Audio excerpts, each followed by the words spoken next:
এই ঘটনা নাকি হ্যাঁ কাউকে কইও না, কাউকে কইও না। এবার ও আর এক টাপের কাছে যায়, তাহলে আর একজনকে বলছে দুলালির মা শুনেছ কি এই ঘটনা, তো কে কহিলে তোমাকে কই খবরদার কইও না, মানা করেছো কইতে। গোটা টুলা চলছে আর মানা করা আছে কইতে, মানা করা আছে কইতে, কইবে না কইবে না। তা আমানত রক্ষা করার কেমিক্যালটা আমার মা খালাদের ভেতরে একটু কম আছে। আর যেমন আল্লাহ রসুল চাপ দেওয়া, কে বললো তোমাকে তুমি বলো তো, থামতে না পারে আমাকে হাফসা করেছে। যেমন হাফসার নাম বলে দেওয়া, রাসূলুল্লাহ হিসাব করে দেখলেন বুধবার, বৃহস্পতিবার, শুক্রবার, শনিবার, রোববার, সোমবারের দিন আজকে পালা চেঞ্জ করে এ বাড়িতে এসেছি। ঠিক ওই পালিতে যখন আমি ছিলাম তখন হাফসাকে আমি বলেছি, আর হাফসা এর ভেতরে লিক করে দিয়েছে। 7টা দিনও রাখতে পারলেন না কথাটা।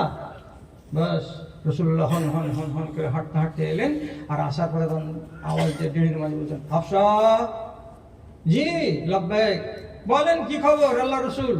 আগে এসো। কি খবর নাই, খবর আছে, আগে এসো।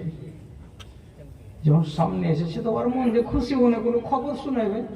রাসূলুল্লাহ বলছেন, আমি তোমাকে 1 তালাক দিলাম হাফসা। খেল খতম। এমন হয়ে ঝিম ধরলো হযরতে হাফসার যে খাওয়া আর দাওয়া সব বন্ধ। শুয়ে শুয়ে বিছানে রাত কাটে। আর দিন 3 দিন যখন হয়ে গেছে, আসমান থেকে আল্লাহ জিবরিলকে পাঠিয়ে বলছেন, জলদি আমার নবীকে যে বলো যে স্ত্রীকে তালাক দেওয়া হয়েছে ভুলের কারণে, ওকে যেন ফিরিয়ে নেয়। কেন? ওই স্ত্রীটা অত্যন্ত নফল রোজাদার, আর ওই স্ত্রীটা অত্যন্ত নমাজি। সুতরাং একটা দোষের কারণে তাকে বিবি থেকে তালাক দেওয়া যাবে না। ভুল হয়ে গেছে, ভুল সে স্বীকার করে নিবে, জীবনে আর ভুল করবে না, কিন্তু বিবি থেকে বাদ দেওয়া যাবে না। 4 দিন পরে রাসূল আবার গেলেন হাফসার বাড়িতে। হাফসার বাড়িতে বেরিয়ে আওয়াজ বলছেন, হাফসা। হাফসা যদি আসছে তো আস্তে করে আওয়াজ, কি কইছে পুফরি সে কি কইছে, সেদিকে এসো। চোখ লাল কেন? কেমন তাহলে চোখ সাদা হয়ে থাকবে নাকি? কইছে তোমার মুখ ভারী কেন? কেমন করে হাসবো, আপনি আমাকে বাদ দিয়ে দিয়েছেন, আমি দুঃখের জ্বালাতে নিন হয়। বলছে হাসো। বলছে আইন না হাসি, হাসতে পারি, আমি কেন করে হাসবো? বলছে ভালো খবর আছে শোন। কি খবর ভালো আছে? আসমানের মালিক আমাকে বলে পাঠালেন এক্ষুনি, একটু আগে জিবরিলকে দিয়ে, যে জিবরিল বলে দাও আমার নবীকে সে যেন তার স্ত্রীকে তাড়াতাড়ি ফেরত করে নেয়। এই জন্য আমি আসলাম তোমাকে ফেরত করে নিতে। গত মঙ্গলবারে তালাক দিয়েছি, আজকে শনিবারের দিন তোমাকে ফেরত করে নিলাম। তুমি আমার স্ত্রী ছিলে, আমার স্ত্রী হয়ে গেলে।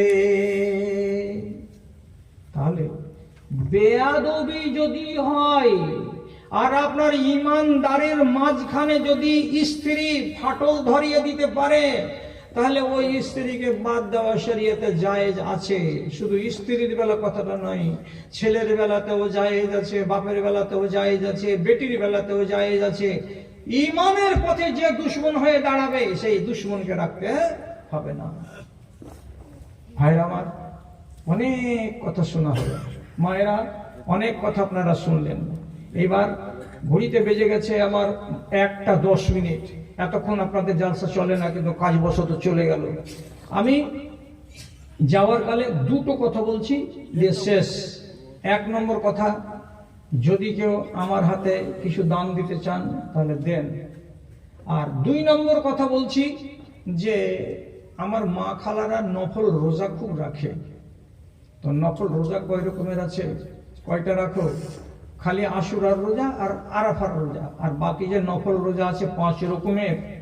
তো কোন রোজার কত স্বভাব, কোন রোজার কত নেকি, কয়টা ওই নফল রোজা কয়দিন রাখতে হয়, তো শুধু নফল রোজা কত রকম আর এক এক রোজার স্বভাব কি, এইটার উপরেই আজকে আপনাদের কাছে নিয়ে এসেছি সাথে করে একখানা বই। তার নাম হলো নফল রোজার সমাহার। বইটার নাম রাইয়ান, আল্লাহর একখানা জান্নাতের নাম রাইয়ান। এই রোজা যারা পালন করবে তারা রাইয়ান জান্নাতে যাবে।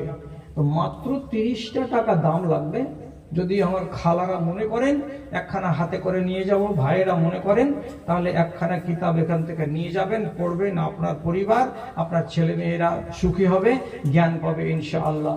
এবার ডাকছি, কেউ যদি দান নিয়ে আসেন। কোনো লোক আছেন?